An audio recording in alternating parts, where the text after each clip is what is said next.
Bom dia, eu sou a Ana Laura, fonoaudióloga e pós-graduanda em fonoaudiologia hospitalar. Hoje a gente vai falar um pouquinho de gerontologia e como a fonoaudiologia atua nessa área.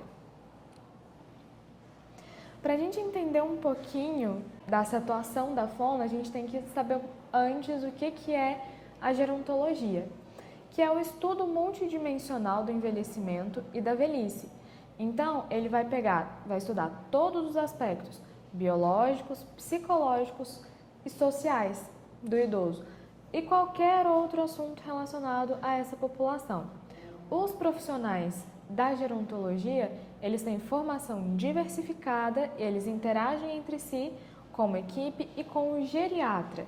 Na medicina, o profissional voltado para essa população idosa são os geriatras. E a gente conversa muito em equipe, porque hoje em dia a gente sabe que não tem como a gente atender um paciente sozinho. Independente da área que a gente está, a gente precisa de outros profissionais, cada um dando o seu olhar. E o principal objetivo da gerontologia é descrever e explicar o processo do envelhecimento nos seus mais variados aspectos. Então, a gente sabe que o nosso corpo envelhece como um todo. Todos os aspectos dele vão passar por esse processo de envelhecimento e a gente precisa estudar isso e saber mais sobre isso para promover uma melhor qualidade de vida e o melhor atendimento para os nossos pacientes. Então, mais uma vez, é uma área de natureza multidisciplinar e interdisciplinar, não é todo mundo atender esse idoso, mas cada um ficar no seu canto. Todo mundo tem que conversar, traçar metas juntos, visando melhor atender essa pessoa. E visa também a prevenção e a intervenção para garantir a melhor qualidade de vida possível até o momento final da vida do idoso. Então, nós temos algumas áreas de atuação. Como que a gente pode promover essa atuação na gerontologia? A gente atua na prevenção, ou seja, a gente propõe uma intervenção que se antecipem aos problemas mais comuns e orienta a criação de condições adequadas para o envelhecimento de qualidade. Então, tanto na fonoaudiologia, na fisioterapia, na psicologia, na nutrição, na terapia ocupacional, a gente promove essa prevenção, a gente quer evitar que os problemas aconteçam. A gente atua também na ambientação, ou seja, orientar a criação de condições ambientais para melhorar a qualidade de vida. Então, criar adaptações de ter menos escadas, porque a gente sabe que a mobilidade do idoso é reduzida, colocar corrimão, tanto nos ambientes da casa, quanto no banheiro, colocar um piso antiderrapante, colocar mais iluminação na casa, porque o idoso pode vir a ter um problema de visão e a iluminação vai ajudar também. Ajudar na comunicação, falar de uma forma diferente quando a gente entrar um pouquinho na parte auditiva e promover mesmo essa qualidade de vida para esse idoso. A gente atua também na reabilitação, então a gente pode prevenir um problema, evitar que esse problema aconteça ou reabilitar esse problema. A gente propõe intervenção quando ocorrem as perdas que são resgatáveis e quando elas são irreversíveis, a gente orienta na criação de condições individuais e ambientais para uma vida digna. A gente sabe que, por exemplo, uma perda auditiva, ela não vai ser reversível, mas a gente pode criar uma condição de comunicação melhor para esse idoso se ambientar, se socializar. A gente sabe que o idoso começou a engasgar, a depender do motivo desse engasgo. A gente não vai conseguir reverter isso, mas a gente consegue manejar as situações para criar a melhor condição possível para esse idoso.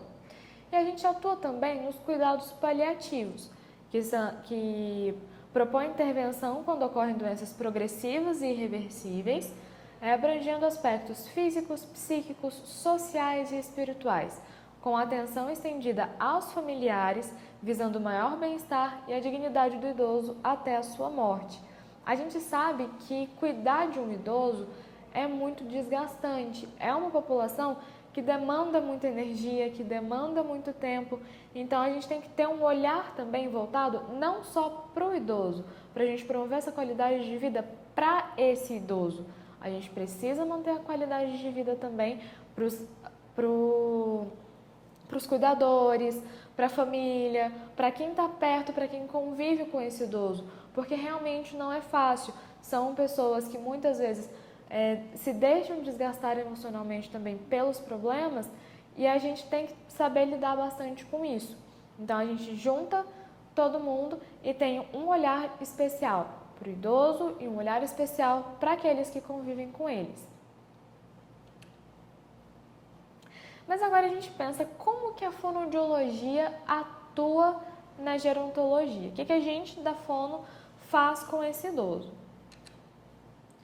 Então a gente atua em algumas áreas. A gente atua nas alterações auditivas, nas alterações vocais, nas alterações de deglutição e mastigação e nas alterações de memória. Então, quando a gente começa a pegar a audição ela é um sistema bastante complexo. Então, a gente vê só essa partezinha de fora aqui do ouvido, mas a gente não ouve só com essa parte.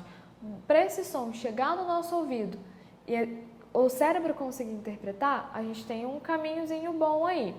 E assim como todo o nosso corpo envelhece, os nossos órgãos da audição também envelhecem. Então, pode acontecer um processo natural de desgaste, de envelhecimento, que a gente chama de presbiacusia.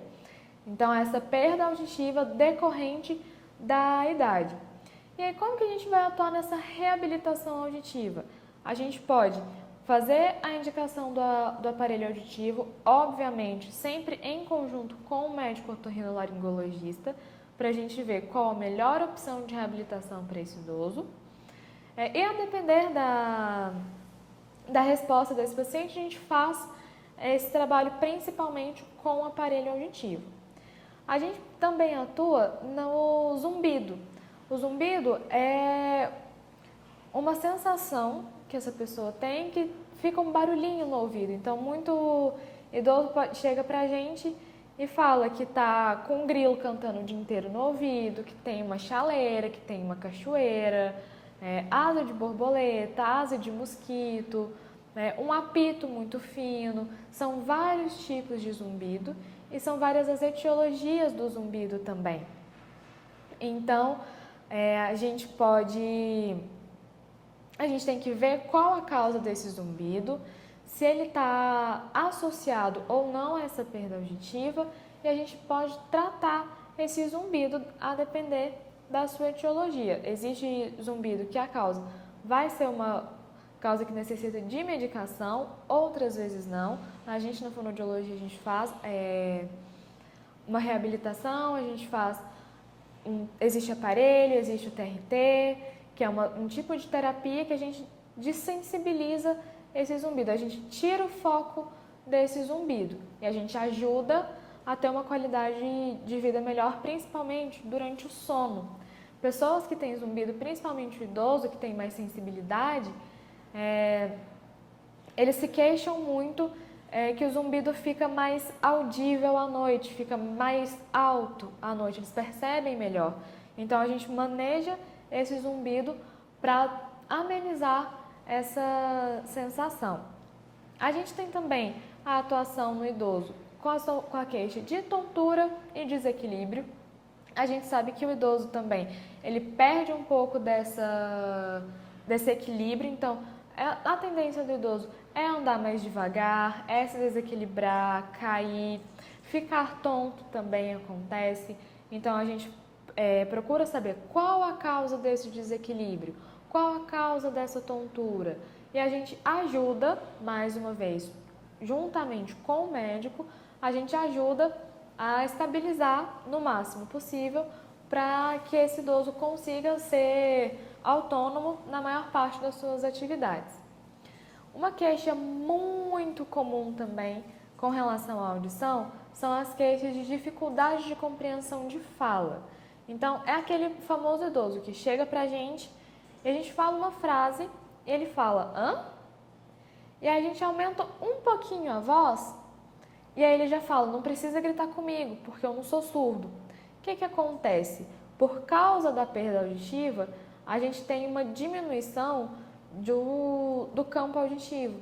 Então, o mínimo que ele escuta e o máximo que ele tolera fica muito próximo. Então, a gente consegue ajustar um aparelho auditivo que atenda às necessidades desse idoso e a gente consegue melhorar essa compreensão de fala. Porque a gente sabe que muitos idosos também acabam não se socializando, acabam se excluindo de uma socialização, entram em depressão, o índice de depressão também é muito grande por conta dessa dificuldade de entender o que as pessoas estão falando, principalmente em ambientes com muita gente, pessoas falando ao mesmo tempo, ambientes escuros.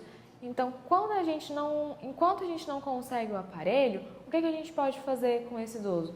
Falar mais devagar, falar sempre de frente para ele, tentar ter o máximo de paciência possível para todas as vezes que ele pedir para repetir, a gente repetir para ele. Falar em um ambiente iluminado também, falar com bastante mímica facial.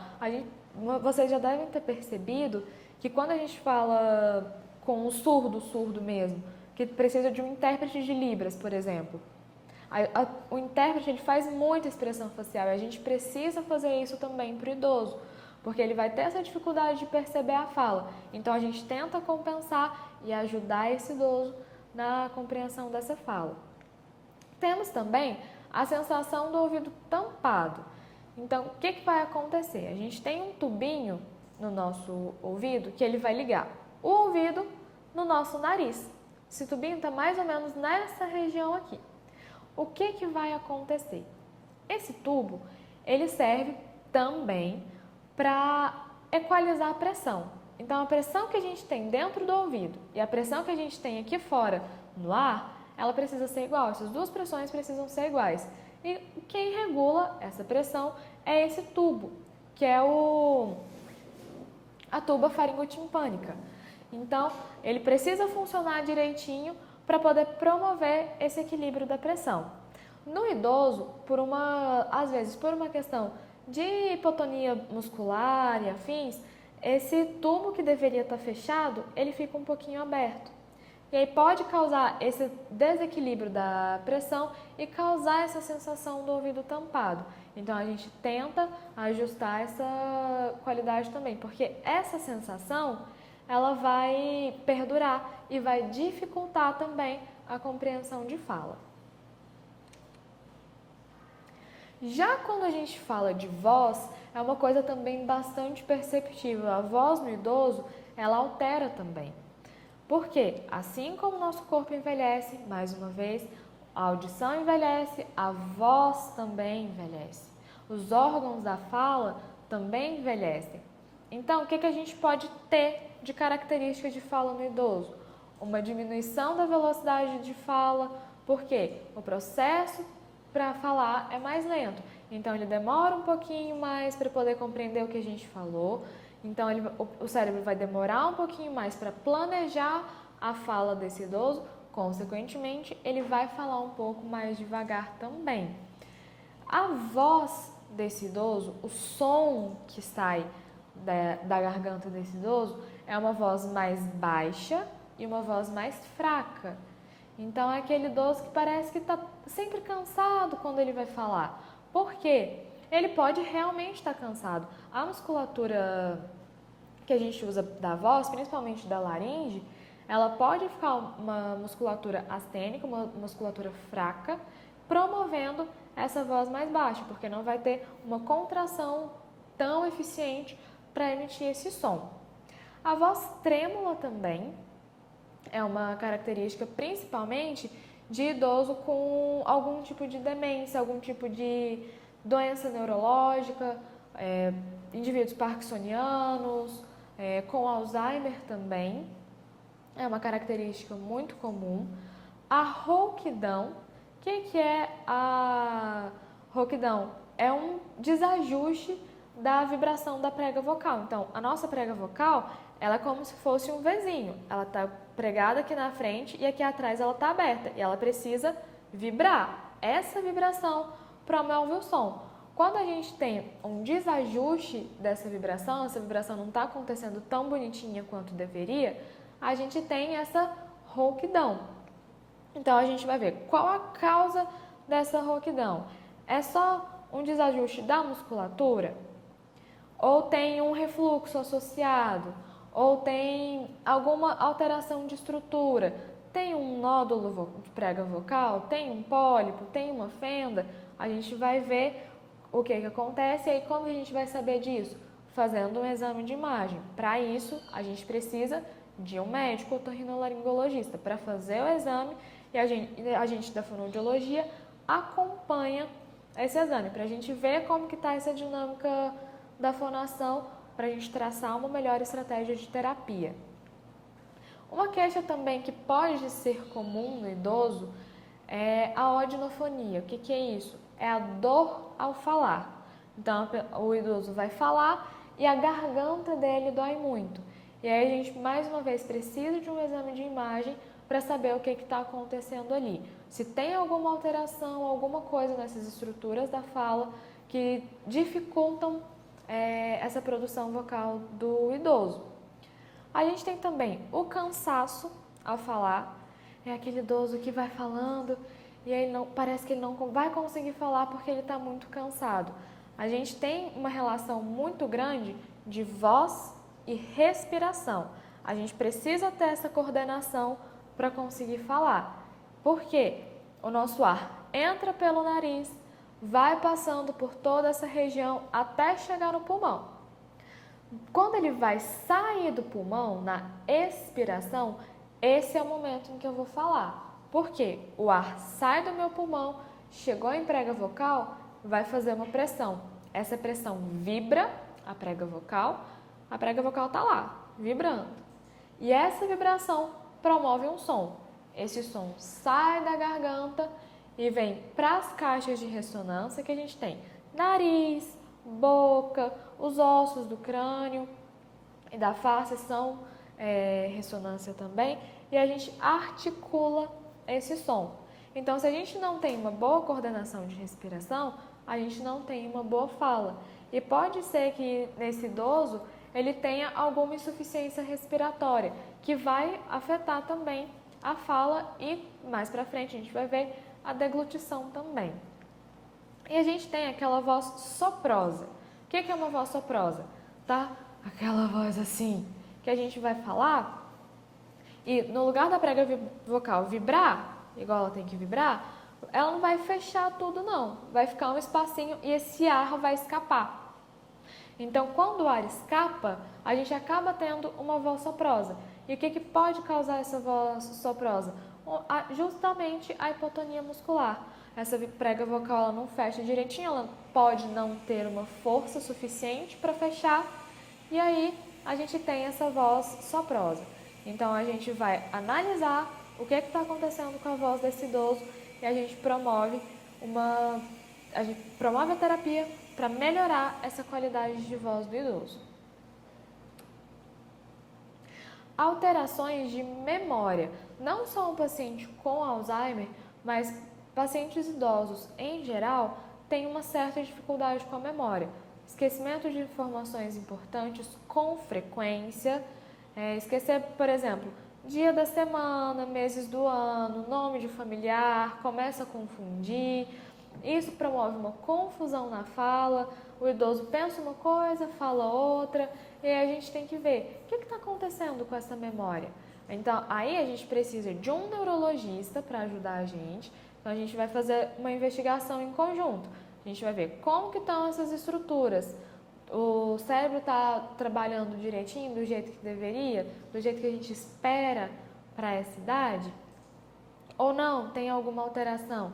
A gente vai ver o que acontece para trabalhar essa memória. Então, falando um pouquinho de terapia, a gente sempre pega aquilo que é de comum para esse idoso. Então, a gente conversa com os familiares para saber que se o idoso não souber te contar, alguém da família te conta.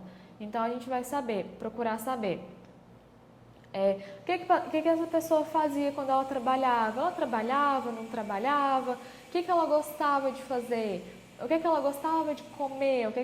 Com quem ela gostava de estar? E a gente vai montar a terapia baseado nos gostos desse paciente. É muito, muito, muito importante qualquer atuação de terapia ser voltada para aquilo que o paciente gosta. A nossa terapia, independente de ser da fono, tanto físio, terapeuta ocupacional, todo mundo tem que fazer a sua terapia voltado para o que o idoso gosta, voltado para o que a pessoa gosta. Vai dar um sentido para a terapia. Porque muitas vezes os familiares procuram a ajuda para o idoso. Ele não está lembrando muito das coisas, ele está confundindo muitas coisas. Ou então, ele não está ouvindo bem, não. Ele não está mastigando bem, ele vai engolir, está engasgando. Mas o idoso em si não tem tanto essa percepção. E aí, às vezes ele acha que aquele profissional está ali inutilmente, porque na cabeça dele ele não precisa. Então a gente precisa dar um motivo, um porquê daquela terapia, mostrar o porquê daquela terapia e sempre mostrar a evolução.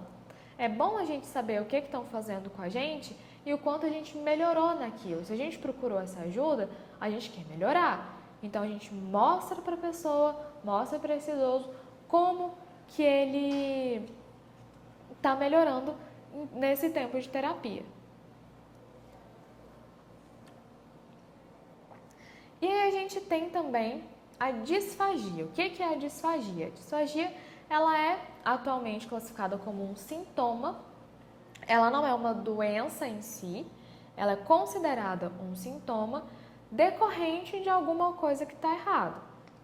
Então, a disfagia é qualquer alteração que a gente tem no processamento do bolo alimentar, desde a cavidade oral até chegar no estômago. Se a gente tem alguma alteração nesse percurso, a gente considera que seja uma disfagia. E o que a gente espera de uma deglutição, que é o ato de engolir? O que a gente espera da deglutição de um idoso? A gente pode encontrar um idoso que tem dificuldade para mastigar, então ele coloca o alimento na boca, principalmente alimentos mais duros, mais consistentes, ou alimentos muito secos, ele tem dificuldade para mastigar. Então ele coloca na boca e começa. E fica, e fica, e fica. Ele não está conseguindo mastigar muito bem. Quando ele vai engolir, ele tem dificuldade para engolir também. Então, muitas vezes, é um idoso que vai fazer uma compensação. Por exemplo, ele vai engolir, ele faz assim. Ele faz essa compensação com a cabeça. É um sinal de que ele pode ter uma dificuldade. Ele vai engasgar, ele vai pigarrear, ele vai dar um sinal, geralmente. Ele vai dar um sinal de que alguma coisa ali não está indo muito bem. Pode ser um idoso que tem uma diminuição do sabor, da sensação de sabor e cheiro. Então, ele olha para o alimento, ele cheira o alimento, ele não tem nenhuma sensação. Ele não vai lembrar de cheiro, ele não vai conseguir sentir esse cheiro. Quando ele coloca na boca, ele tem dificuldade para poder sentir o sabor. Ele não consegue ter o sabor. Se você perguntar para ele, ele não vai saber te dizer se a comida é salgada, se ela é doce, se ela está fria ou se ela está quente, se ela está mais molinha, se ela está mais dura. Ele vai ter essa dificuldade também. E também a sensação de boca seca. É comum a gente perceber no idoso essa diminuição da produção de saliva. E a saliva, ela é muito importante para a formação do bolo alimentar e ajudar esse bolo a ser deglutido. Então, o que a gente vai fazer? A gente faz uma avaliação clínica, ou seja, a gente chega no idoso e a gente vai fazer um teste. Primeiro, a gente faz uma ausculta cervical. O que é isso? A gente vai escutar essa região do pescoço para a gente ter uma noção. Nessa região, onde deveria estar passando só ar, está passando só ar mesmo? tem alguma coisinha parada ali, a gente consegue ter uma noçãozinha disso. Então a gente faz essa ausculta, vê e começa a ofertar os alimentos para o idoso, dependendo do nível de consciência dele. Se for um idoso consciente, orientado, se ele consegue dar uma resposta para a gente vê como que ele está deglutindo. Então a gente oferta várias consistências. Em geral, a gente faz com o líquido fino, como por exemplo uma água, ou então um suco, dependendo da condição que a gente tem no momento. A gente faz o líquido, a gente faz, em geral, pastoso. Quando a gente vai para casa do paciente é um pouquinho mais difícil. Então, é um pouco mais difícil a gente ter tanto material assim. No hospital, geralmente a gente tem um pouquinho mais de coisas. Então, a gente faz o líquido fino. A gente pode fazer com um líquido espessado. Existe um pozinho que a gente coloca na comida para engrossar essa comida. E aí a gente vê como que esse idoso está engolindo. O líquido fino, um líquido espessado, e a gente tem as consistências desse engrossamento, digamos assim. Então a gente pode ter o néctar, o mel, o pudim, essa consistência. Aí a gente vai para um semissólido, para um sólido, e a gente vê como se porta essa deglutição do idoso. Então, a gente vê, esse idoso está engolindo bem? Todo o caminho que essa comida tem que fazer para chegar onde tem que chegar, está sendo eficiente? Ou não, aquele famoso está indo para o buraco errado? Existe realmente isso, de ir para o buraco errado. O que acontece? Ao invés da comida ir para o esôfago, ela vai para a traqueia. Se ela for para a traqueia, a gente tem que ver até onde está indo. Se chegou em prega vocal ou se ultrapassou a prega vocal. Então, nesse tubo respiratório, né? Chegou na laringe, a gente tem que ver se foi até a prega vocal ou se passou da prega vocal. Por quê? Se passou da prega vocal e foi para a traqueia, a gente fala que esse idoso aspirou. Ou seja, uma coisa que não é ar foi para o pulmão. E isso pode dar complicação para o idoso. Então, pode provocar uma pneumonia e a gente pode ter complicações sérias de respiração por causa da disfagia. Então, a gente tem que ter muito cuidado. E a gente tem que saber também que muitas vezes esse paciente está engolindo e ele não tosse quando essa comida vai para o buraco errado. Quando esse paciente não tosse, é um sinal de alerta muito grande para a gente, porque é o que a gente vai chamar de aspiração silente. Ou seja, essa comida está indo para o pulmão, mas ela não dá um indício. Ou seja, tem uma redução da sensibilidade aí. Se tem essa redução de sensibilidade, a gente tem que procurar uma via alternativa. Então, a gente pode fazer um exame objetivo, que seria colocar esse idoso para mastigar, para engolir, e a gente vê na imagem como que está acontecendo. Então, a gente tem a videofluoroscopia da deglutição, que é como se fosse um raio-x em movimento. Então, a gente coloca esse idoso para poder comer nesse raio-x e a gente vê como que essa comida está entrando. Ou então, uma videoendoscopia da deglutição. O médico coloca um fibroscópio na boca desse paciente, ou então pelo nariz, né? Geralmente pelo nariz, para esse paciente ter uma via oral livre. E aí ele come e a gente vê como que essa comida está chegando nessa região laríngea, perdão. E a gente vê, tá aspirando silente, a gente vê se consegue fazer alguma manobra, alguma terapia para tirar essa comida dali. Se a gente não consegue, se o paciente não consegue fazer isso, o que a gente vai fazer? A gente procura uma via alternativa de alimentação. Então, às vezes, a gente pode pedir uma sonda, a depender do caso. A gente pode conversar com o médico para fazer uma gastrostomia, que é essa sonda, no lugar de ir para o nariz, ela já vai direto no sistema digestório. Mas para a gente chegar nessa condição, primeiro a gente vai tentando manejar. Lembra lá que a gente falou que a gente atua na prevenção? Então, quando essa pessoa chega na idade idosa, a partir de 60 anos que a gente considera, a gente pode fazer um trabalho de prevenção. Então, a gente pode fazer alguns exercícios para manter a qualidade dessa musculatura e evitar essa disfagia. E a gente progride nessa terapia até a gente começar a mudar a consistência de alimento. Primeira coisa que a gente muda vai ser uma consistência de alimento. Então, primeiro essa pessoa comia normal. Mas a gente reparou que ela está começando a ter dificuldade. Então, o que a gente faz? A gente começa primeiro a oferecer uma comida um pouco mais molhada. A gente tira a alimentação seca, porque a probabilidade de engasgar é maior.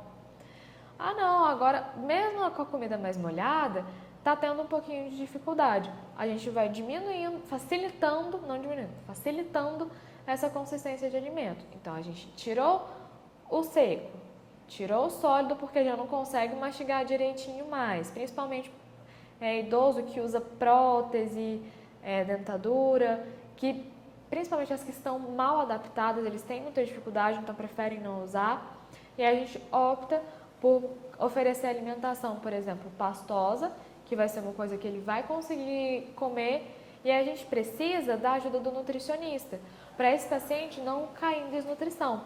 Uma das principais complicações da disfagia é a desnutrição. Além da aspiração, tem também a desnutrição. E a gente tem que pedir ajuda mesmo para o nutricionista para falar, olha, esse idoso consegue comer uma comida pastosa. Não, esse idoso já consegue comer uma comida sólida, mais molhadinha. Não, ele não consegue comer nem pastoso, tem que ser um pouco mais engrossado. Tem que ser uma outra consistência. Aí o nutricionista vai lá, faz o equilíbrio nutricional que esse idoso precisa, e aí a gente, em conjunto, consegue promover uma qualidade de vida melhor para esse idoso. Então, a gente tem sempre que lembrar que o idoso, ele necessita de cuidados de toda a equipe. Eu não vou atuar sozinha, o fisioterapeuta não vai atuar sozinho, o nutricionista também não, o terapeuta ocupacional também não, ninguém atua sozinho. A gente precisa de todo mundo se reunir e falar. O médico neurologista vai falar da visão dele, o geriatra vai falar da visão dele, a gente da fono fala a nossa visão e todo mundo traça uma meta junto.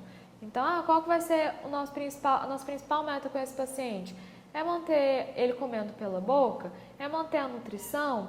É tirar uma sarcopenia, que é uma condição também que a gente tem em comum no idoso, que é essa perda de força muscular, por exemplo.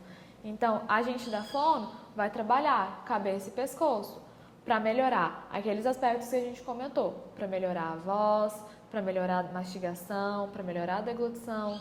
Aí entra o fisioterapeuta e trabalha a musculatura do corpo também, para a gente melhorar essa força muscular. E aí entra o nutricionista para promover essa nutrição corporal e ajudar a gente nessa fortaleza muscular também. Entra o médico com as medicações, as prescrições necessárias para cada paciente. Então, a gente sempre tem que trabalhar em equipe para a gente conseguir andar junto e ter um olhar mais cuidadoso e mais humano para esse nosso paciente, que é uma população especial e que precisa muito da nossa ajuda. Então, por hoje é isso. Se vocês tiverem alguma dúvida, podem me contatar pelo e-mail e eu estou à disposição. Obrigada!